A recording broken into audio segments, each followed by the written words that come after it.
You're listening to Veterans for Recovery, a podcast that unpacks all things recovery within our extended military family.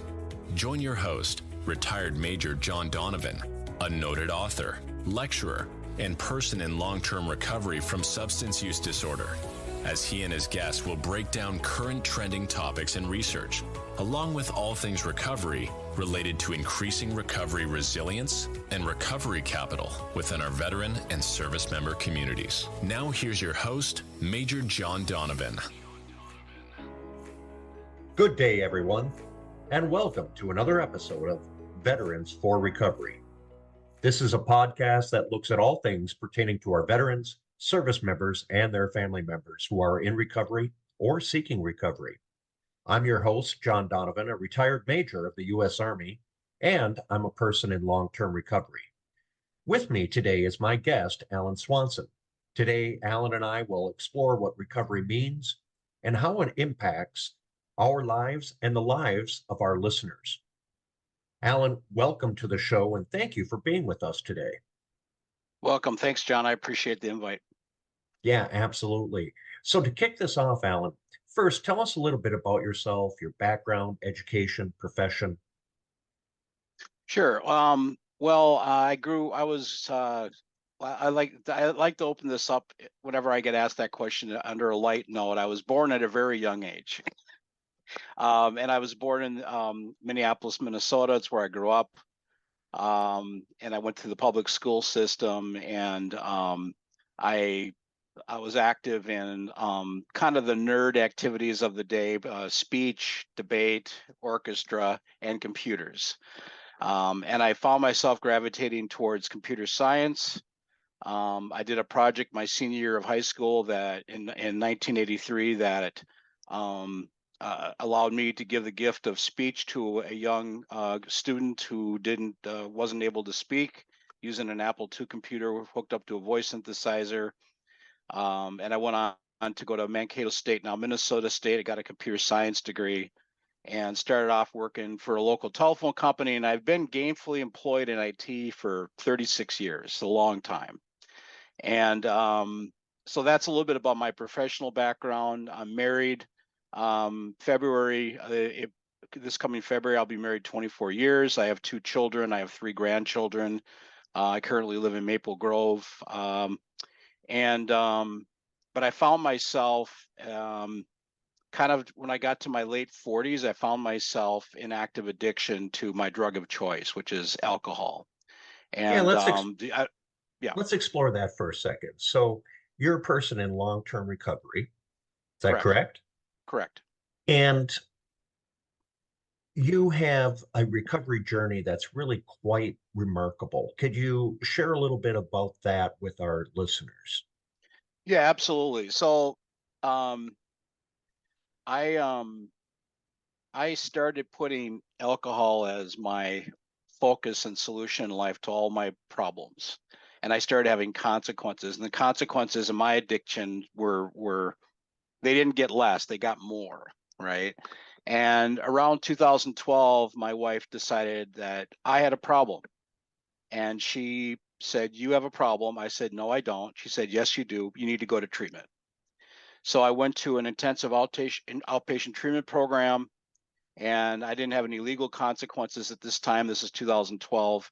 And on the same time, I went on to, I did an internet search, and I said, maybe I could go to some self-help meetings. Maybe that'll take the heat off me. And I said, recovery meetings, not 12-step. And what came up first was Smart Recovery in the search results. So I went out to their website. I looked up where the meetings were. I didn't pay attention if they had online meetings, but I saw they had a meeting going on in Chanhassen. I think it was on Tuesday night. And so I went to my first self-help recovery meeting at Smart Recovery. And I thought, well, this is interesting because they're telling me they're like, I don't have to necessarily quit. I can also aim to moderate or do harm reduction. And I thought, well, I could probably moderation and harm reduction sounds good. And I went to a few of their meetings, and then I realized they had online meetings. And I thought, wait a minute, I can do this without even leaving my home. And so at that time, I bought an earlier version of this book, the Smart Recovery Handbook, and the third edition. And I would go in and I'd have a Smart Recovery online meeting on my laptop, and I'd go around the house and I was showing my family, look, I'm in recovery. I know the tools. I'm doing the deal, right? And I thought that was enough.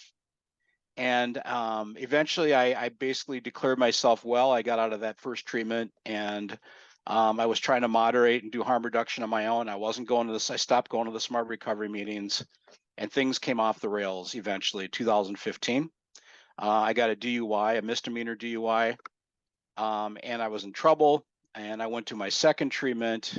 And during that second treatment, after being forced into not using my drug of choice, my DOC, I got introduced to this idea, John. You know what? I saw people in my group in treatment that were using the tools like breathing exercises, cognitive behavioral therapy, and things like that. And I decided, you know what? Two things. Number one, I can take the book and not only know the tools, but use the tools of Smart Recovery. And two, I can what did I want to say? I can use the tools, and I decided I wanted to abstain. And three, the last thing, I'll add one more. Back the first time around 2012, I would talk about becoming a facilitator. In 2015, I said, I'm going to do it. I'm going to become a facilitator.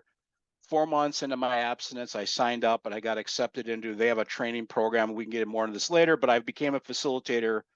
And I started facilitating a meeting on Sunday nights on January 10th, 2016. And I'm happy to say I've been doing it weekly ever since. And my life has gotten a lot better.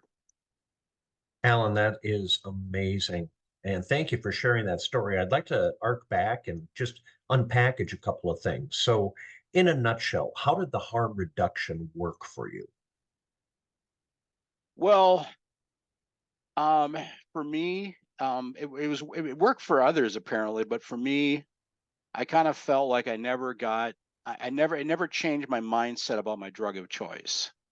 I always thought, you know what, since my drug of choice is I didn't think of it quite this way now, but I know back, looking back, I thought of it as my solution.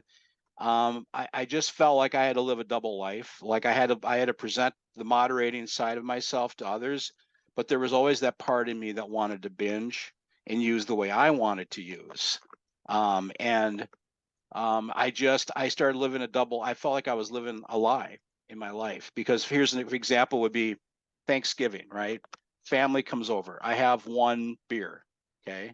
But I go down to my office and I slam 3 shots and come back up. And of course, those closest to me, mainly my wife and my children, know what I was doing. I thought I had them all snowed, but the net, it didn't work for me. And eventually I just said, screw it. As soon as I had the chance, and this is Easter weekend of 15, I spent my wife was out of town, which is a trigger for me for using my drug of choice. I did it the way I wanted to, and it completely came off the rails, and I endangered a bunch of people's lives, unfortunately, on Good Friday of 15.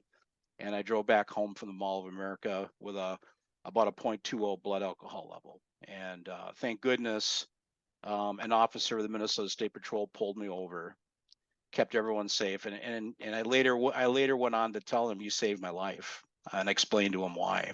So. Wow, that is incredible. So, you tried cutting down, you tried cutting back. That didn't work for you, but you had done some research online and you had come across Smart Recovery. So, can you tell our listeners a little bit of the tenets, a little bit of the foundation of Smart Recovery? What it is, what it isn't, how it works? Yeah, absolutely. So Smart Recovery is a relatively new, it's a self-help secular recovery program. Okay. And it was founded about 30 years ago as an offshoot of a for-profit recovery called Rational, and it's a nonprofit. It's headquartered in Mentor, Ohio. But the tenets of Smart Recovery, it's a simple program. It's a 4-point program. So in Smart Recovery, people that are working a program of recovery in Smart they work on 4 points in any order. Okay. Now, before I get into that, in Smart Recovery, You don't have to have a higher power. You can if you want, but you don't have to. You don't have to have a sponsor. You can if you want, but you don't have to. And they prescribe also to the stages of a life. There's a stages of addiction, right? Pre-contemplation, contemplation, planning, preparation, action, maintenance, and in Smart Recovery they have graduation. So they look at relapse or slipping not as a stage but a event. And in Smart Recovery, a couple of big things, and I'll get into the 4-point. One is that we believe when you relapse, you don't go back to the beginning. You get to keep the abstinence you have, okay, or the benefits. But more importantly, we don't use stigmatizing language. So in a Smart Recovery meeting, this has no place in Smart. You can do it if you want, but you're going to get strange looks. We don't call ourselves or stigmatize ourselves with the labels alcoholic or addict or dirty. We believe that goes against one of our tenets, which is unconditional self-acceptance, right? We're not our addictive behavior. So when I'm in a Smart meeting, here's how I introduce myself, John. Hi, my name is Alan.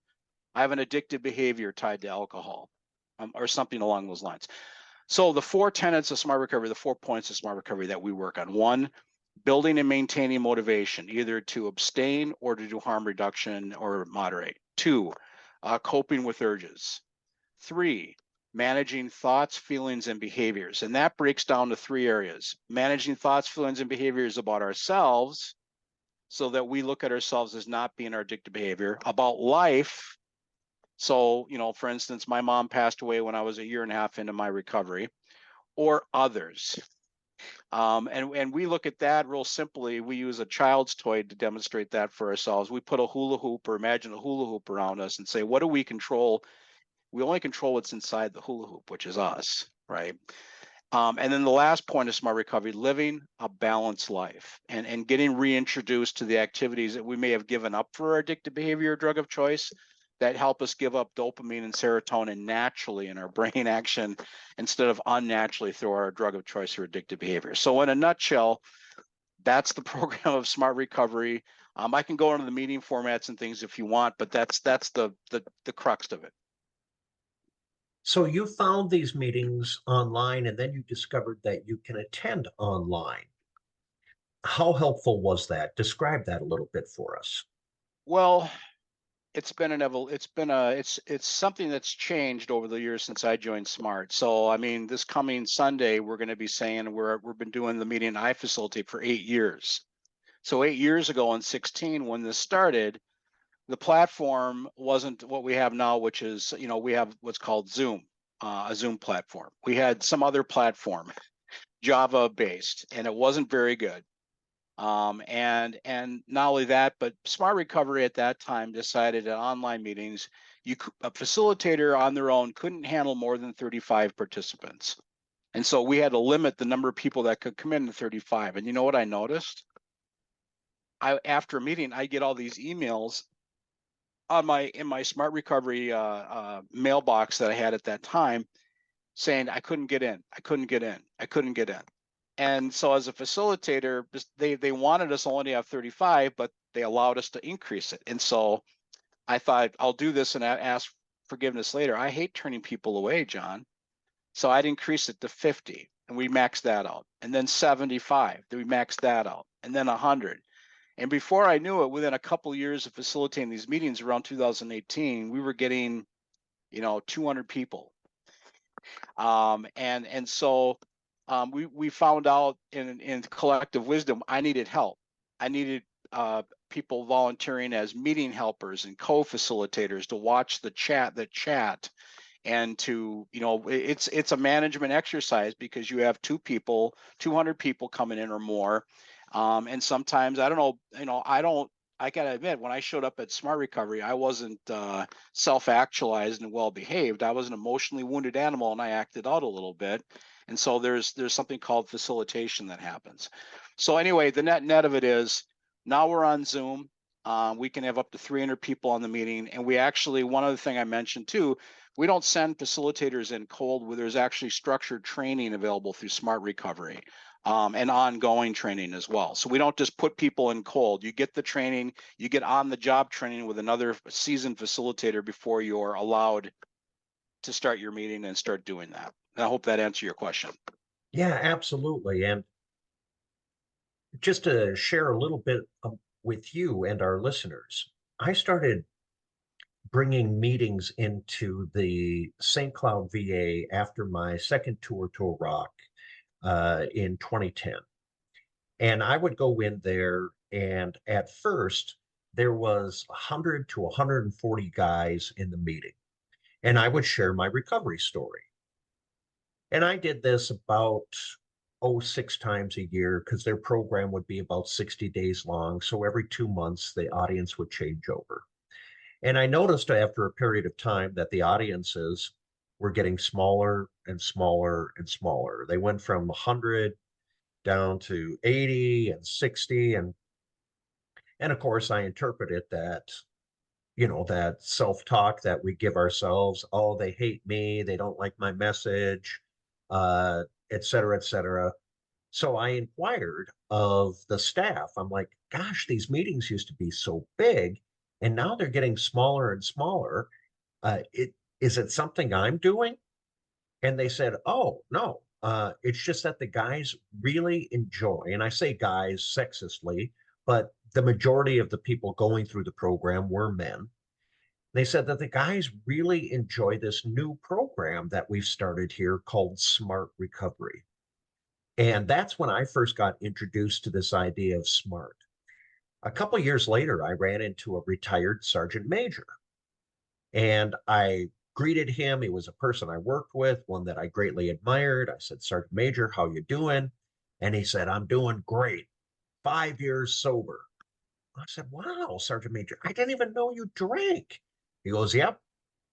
I didn't drink while I was on active duty, but I retired. I got into Fort Living Room. I opened up a bottle and I stayed there for 5 years. I'm like, wow, that's awesome. Do you go to AA? No, I hate that program. I'm like, really, Sergeant Major? Tell me more about that. He goes, I went to one of those damn meetings and they told me to take the cotton out of my ears, put it in my mouth. And I said, so what did you do for recovery support? I started going to Smart Recovery. I'm like, really? He said, yep. I went to Smart Recovery, and after a few meetings, somebody came up to me and said, with all your experience as a leader of men, have you ever thought of being a smart facilitator? And he said, I went through the training and now I lead a group of guys in Smart Recovery, and I've been doing that and I've been sober ever since. And he had 5 years of recovery time. So I've noticed with the military audience that SMART seems to be really popular. It really resonates with them. What would you attribute that to? Um, well, I think it's the fact that just doing this for 8 years, I have countless stories of people coming into the meetings that I facilitate saying, I went to a 12-step meeting and I wasn't made to feel welcome. And I got pinned into a box, and they feel, they come to Smart Recovery thinking they're doing something radically different, and maybe they are. But there's not the stigmatizing language that's used.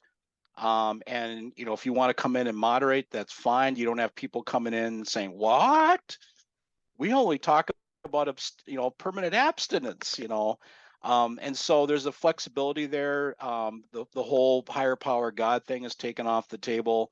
The whole you must have a sponsor is taken off the table. But that said, there's also, I doing this for a while, for 8 years, I think there's more similarities than differences between 12-step and Smart Recovery. But if people want to come in and feel like they're doing something different, come on in, right? And I embrace all forms of recovery. But one of the things I do just so you know, on your listeners know, one of the things that I do, and every facilitator does it a little differently. There's a couple of things that I do to try to keep a certain decorum. I ask people not to talk about their other recovery programs. We're not there to critique and change and evaluate. We just talk about SMART. And the other thing I do in my meetings that are, by the way, they're on Sunday night. I'm going to put a quick little plug. It's Sunday night at 7 o'clock. And we can talk about how to find the meeting that I facilitate on Zoom. But one of the things I do is I ask people not to use foul language in the meeting, because I think it makes the meetings unattractive. But I'm getting off point. I think with the military people, it's not just a military thing about being attracted to smart recovery. I think it's I don't 12-step. I wasn't made to feel welcome. I'm made to feel welcome here and accepted the way I am. And I'm allowed the time to figure out the recovery journey I want to take, following the options in a framework. That's why I'm here. So that's what I think it is. And one other thing too, we do have military first responder specialty meetings in Smart Recovery. I'm sure some of your listeners who go to Smart Recovery are familiar with those. I obviously haven't been to one, but I've heard they're great. So. Well, one of the similarities that I find in your story and in the Sergeant Major story that I just told was that at a relatively early stage of recovery, you got into service and providing a service to other people in recovery, a service in the way of facilitating. So tell me about that, because so many other recovery programs have these milestones, these gates that you have to go through in order to be qualified or accepted into giving recovery. And it sounds like in the SMART program, if I've heard you correctly, or I've interpreted this correctly, that some of those gates aren't necessarily there. Is that an accurate statement? I think it's accurate. There is a framework that's been out there for a while that's remained unchanged, which is we like to see our volunteers have 6 months of continuous abstinence, but there's exceptions that can be made. It's like never, it's not a die hard, we also look at the quality of the recovery that's happened with a person. There's a bit of when someone signs up to be a volunteer, they're vetted, and they're trained, they're observed.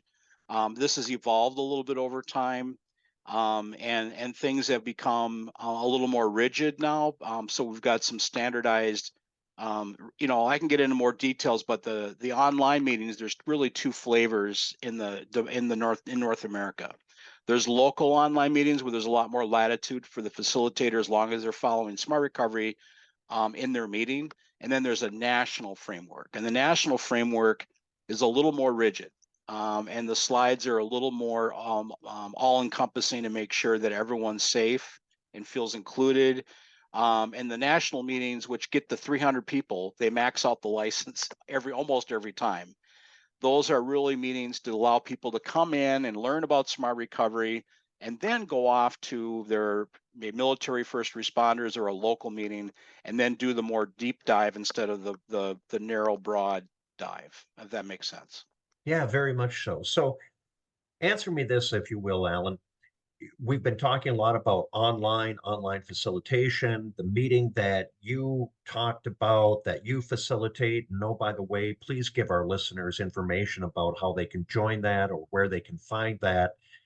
But is there an in-person component to Smart Recovery? Do they have face-to-face meetings like some of the 12-step programs that we're more familiar with, AA, NA, Al-Anon, etc.? Yes, there is a face-to-face component. In fact, that's the first Smart Recovery exposure I had, was at a face-to-face meeting that was in Chanhassen, and that meeting still exists, and it's actually moved down, I believe, to Columbia Heights. But the numbers of face-to-face meetings compared to, say, 12-step are just not there yet. We're working on it. Depends on what area of the country you're in. You may have no face-to-face meetings available, which means online is the only game you have. And you could be down in San Diego and have multiple meetings to go to. In Minnesota, I think our current number of face-to-face meetings, I'm going to throw out a figure, but it's somewhere more than 10 and less than 20. And so the numbers just aren't there. But in the Twin Cities, we have a number of face-to-face Smart Recovery meetings that people can go to, and they have a different flavor. They're going to be smaller than an online meeting, more personal. And I think that's something that's not unique to Smart Recovery. I think any recovery fellowship that's gone through the evolution of going face to online to hybrid may face that. And hybrid meetings, by the way, are something new to Smart Recovery. I think you'll see more of that happening. There are a few that are happening that are like local meetings that are online and have a face-to-face, and I think you'll see that evolve. To each his own. In Smart Recovery, we don't judge the quality of someone's recovery, whether they're going to online or face-to-face or both. It's up to you. And if you don't have here's the beautiful part though, John, if you don't have a face-to-face meeting in your community, you can start one by going through the training, and there's nothing that'll stop you. You can go in and get the training. It's not free. It costs a little bit of money, and they have scholarships available for people that need financial support. But do the training, start your own meeting up, and it's all good. And in fact, I've even contemplated starting one up here where I live in Maple Grove in the library, because I can get a room there for free. That's something I've been kicking around for a little bit, and maybe make that a hybrid online meeting. So the sky's the limit. Fantastic. So, Alan, we've just got a couple of minutes left. I want you to tell our listeners how they can find your meeting or other Smart Recovery meetings online. Where do they go? What's the address? So if they go to smartrecovery.org, there's a what's called the meeting finder option, and they can go there and find our national and local meetings. If they look for the meetings in Maple Grove, Minnesota, they'll see the meeting I facilitate come up. It's at 7 p.m. But I'll give the direct address for the meeting, and this has the Zoom link to get into the meeting I facilitate. So it's meetings.smartrecovery.org /meetings/6873. So they can use that link, or they can go to the meeting finder and look for Maple Grove, Minnesota, look for Sundays at 7 p.m. The meeting lasts 90 minutes, and all people are welcome. You don't have to be in the Twin Cities to join. You can be anywhere in the world.